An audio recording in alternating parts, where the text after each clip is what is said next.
नमस्कार, आप देख रहे हैं मुद्दा गर्म है और इस वक्त एक बड़ी खबर पुणे से आ रही है। पुणे के सीरम इंस्टीट्यूट ऑफ इंडिया में भीषण आग लगने से हड़कंप मच गया है। बताया जा रहा है आग सीरम इंस्टीट्यूट की नई बन रही इमारत में लगी है। दमकल की गाड़ियां आग बुझाने के काम में जुटी हैं। राहत और बचाव का काम भी शुरू कर दिया गया है। आग की चपेट में आई इमारत से कुछ लोगों को बाहर निकाला गया है। 3 लोगों के झुलसने की खबर है। पुणे के सीरम इंस्टीट्यूट में कोरोना की वैक्सीन कोविशील्ड बनाई जा रही है। हालांकि राहत की खबर यह है कि आग से कोरोना वैक्सीन बनाने वाले प्लांट पर असर नहीं पड़ा है और बताया ये जा रहा है कि इस हादसे से कोरोना वैक्सीन बनाने का काम प्रभावित नहीं होगा।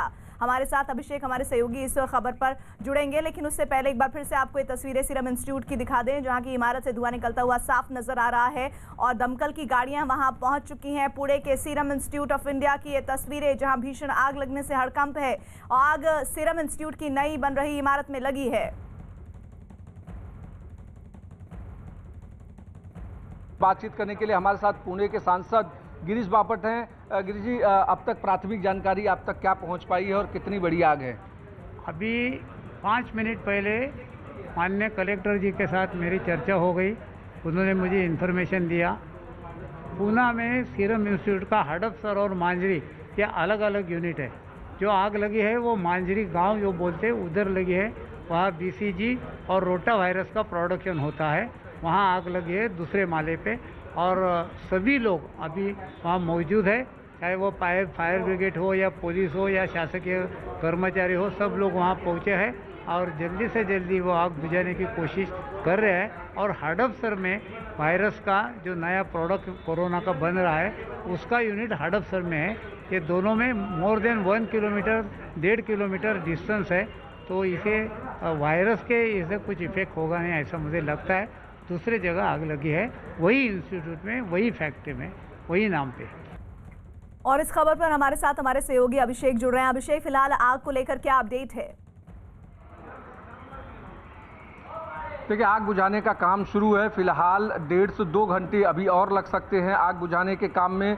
करीब 15 से 20 फायर ब्रिगेड की गाड़ियां और वाटर टैंकर्स वहां पहुंच चुके हैं और आग बुझाने का काम शुरू है। साथ ही साथ वहां पर सब पुणे म्युनिसिपल कॉरपोरेशन से अधिकारी और कर्मचारी सहित पुलिसकर्मी वहां पहुंच गए हैं। उस पूरे इलाके को कॉर्डन किया गया है। फिलहाल जो जानकारी मिल पा रही है और अच्छी खबर ये है कि जो कोरोना का टीका जिस जगह पे बन रहा था, आग उस यूनिट से दूर दूसरी यूनिट में लगी है जिसमें रोटा और BCG का टीका बन रहा था, उस जगह पर लगी है। फिलहाल आग बुझाने का काम शुरू है। 1 से 1.5 घंटे और लग सकते हैं और अभी जो जानकारी मिल पा रही है 3 लोगों को वहां से सुरक्षित बाहर निकाल लिया गया है, जबकि 2 से 3 लोग को बाहर जख्मी हालत में निकाला गया है, जिन्हें तुरंत अस्पताल भेजा गया है। इसके साथ ही अजीत पवार ने, जो उप मुख्यमंत्री हैं और पुणे के गार्डियन मंत्री हैं, अजीत पवार ने जिलाधिकारी से बात की है और तुरंत जल्दी से जल्दी आग बुझाने का निर्देश दिया है। साथ ही साथ जो जख्मी हैं या जो अंदर अभी भी फंसे हो सकते हैं, जिनकी जानकारी नहीं मिल पा रही, उन सभी को तत्काल निकाल करके प्राथमिक ट्रीटमेंट के लिए तुरंत भेजने के लिए कहा है। और साथ ही साथ आग किस वजह से लगी इसको लेकर के जांच के आदेश दे दिए हैं। जिलाधिकारी को कहा गया है कि जिस सीरम इंस्टीट्यूट में आग लगी है, जिस यूनिट में आग लगी है, उस यूनिट में आग कैसे लगी और उसकी वजह क्या थी, क्या लापरवाही की वजह से हुआ है, सारी चीजों की जांच करने के लिए लेकिन तस्वीरों को देखकर तो ऐसा लग रहा है कि इस इंस्टीट्यूट में लगी आग से काफी ज्यादा नुकसान हुआ है। बिल्कुल, आग दूसरे फ्लोर से लगी है, लेकिन दूसरे फ्लोर से अब वो ऊपर की तरफ आग बढ़ रही है। जिस तरीके की जानकारी मिल पा रही है कि अभी तीसरे फ्लोर को भी करीब करीब चपेट में ले लिया है और अब आग ऊपर की तरफ बढ़ रही है। 1 से 1.5 घंटा और लग सकता है, इसीलिए फायर ब्रिगेड के जो वहाँ पर वाटर टैंकर गए थे या फायर इंजन्स गए थे, उनको और बढ़ाया गया उनकी संख्या को, ताकि इसको जल्दी से जल्दी काबू पाया जाए।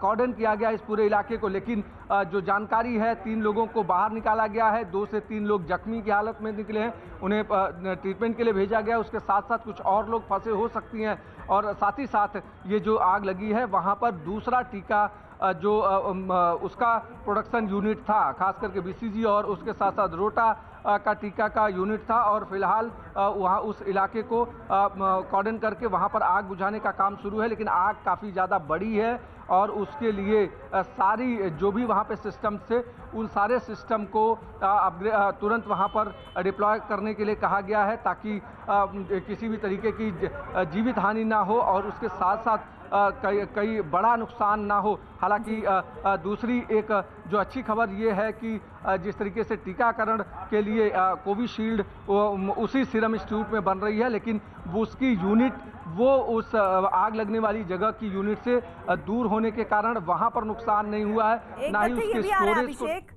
जो आप बता रहे हैं कि जिस बिल्डिंग में कोविशील्ड का प्रोडक्शन होना है उसमें आग नहीं लगी है। ये नई इमारत है जिसमें दूसरे तरह के टीकों के बारे में शोध और उनको बनाया जाता है और जो कोविशील्ड का प्रोडक्शन है वो दूसरे यूनिट में होना है। ये नई वाली इमारत है और वो जो कोविशील्ड का होना है वो पुरानी इमारत में होना है। मैं सही कह रही हूँ या फिर इसमें कुछ तथ्य और भी हैं? बिल्कुल, ये नई इमारत है जहां पर आग लगी है, लेकिन यहां पर भी प्रोडक्शन यूनिट है। यहां पर दो अलग अलग टीके बनाए जा रहे थे, वहां पर आग लगी है, जबकि कोविशील्ड जो टीका बनाया जा रहा है वो दूसरी यूनिट में है। यानी दोनों अलग अलग यूनिट है। एक कैंपस में होने के बावजूद भी वो यूनिट काफ़ी दूर है, करीब 500 मीटर से ज़्यादा लंबी दूरी पर दूसरी यूनिट है, इसलिए वहाँ पर आग नहीं लगी है। अब कोशिश ये की जा रही है कि जिस यूनिट में आग लगी है उसी यूनिट को तुरंत कॉर्डन करके उसको तत्काल उसको आग वहाँ पर बुझाया जा सके ताकि आग बढ़ने न पाए और साथ ही साथ आग बढ़ने के कारण क्या नुकसान हुआ और किस तरीके की जीवित हानि ना हो इसकी खातिरदारी लेने के लिए कहा गया है, ताकि इसको वहाँ पर तत्काल जिलाधिकारी पहुंचे हैं, खुद उप मुख्यमंत्री ने जिलाधिकारी से बात की है। हमारे साथ जुड़ रहे हैं अभिषेक।